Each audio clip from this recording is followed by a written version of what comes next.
এখানে আপনি রাজনৈতিক বক্তব্য কেন দেবেন? শেখ হাসিনা সবচেয়ে বড় বেনিফিশিয়ারি ছিল বিএনপির এগেইনস্টে কথা বলছে।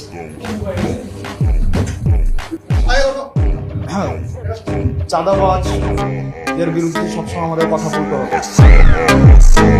যারা চাঁদাবাজ, যারা মামলাবাজ, যতই বিশেষ করে এটা তো শালীনতা হইল না। আমরা তো আপনাদের কাছ থেকে শালীনতা, ভদ্রতা, একজন কথা বললে আরেকজন কথা বলতে হয় না, এই ভদ্রতাটাই আপনারা শিখেন।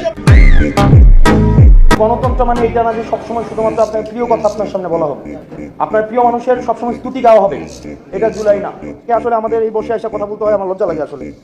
মানে আমাদের বাপদাদারা বলতো না, তোর ঘরে আমি হয়েছি না, আমার ঘরে তুই হয়েছিস।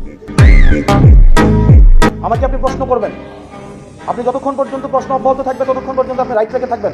আর যখনই আপনার প্রশ্নের পরিবর্তে শুধুমাত্র স্তুতি গাওয়া হবে, জবাবদিহিতার পরিবর্তে স্বেচ্ছাচারিতা অব্যাহত থাকবে, তখন প্রত্যেকটা মানুষ হাসিনা হবে। হাসিনা তো ব্যক্তি না, হাসিনা একটা আইডিয়া। হাসিনা কি স্তুতি ছাড়া, এখানে প্রশংসা ছাড়া কিছুই বলা যেত না। প্রেস কনফারেন্সগুলো কি হইতো, প্রত্যেকটা প্রশ্ন করা হয়তো খুশি করার জন্য, এবং একটা প্রশ্নের বিনিময়ে একটা দেশের অ্যাম্বাসি ভিজিট। আপনি রাজনীতির ঊর্ধ্বে কি? আপনাদের ডিজি যখন বসাইছে আমি দেখছি না, যে অফিস করতে দিচ্ছেন আপনারা দেন নাই, তখন রাজনীতি আপনারা ডিল করছেন। কোন জিনিসটা রাজনীতির ঊর্ধ্বে? হসপিটালগুলোর অধপতন কেন?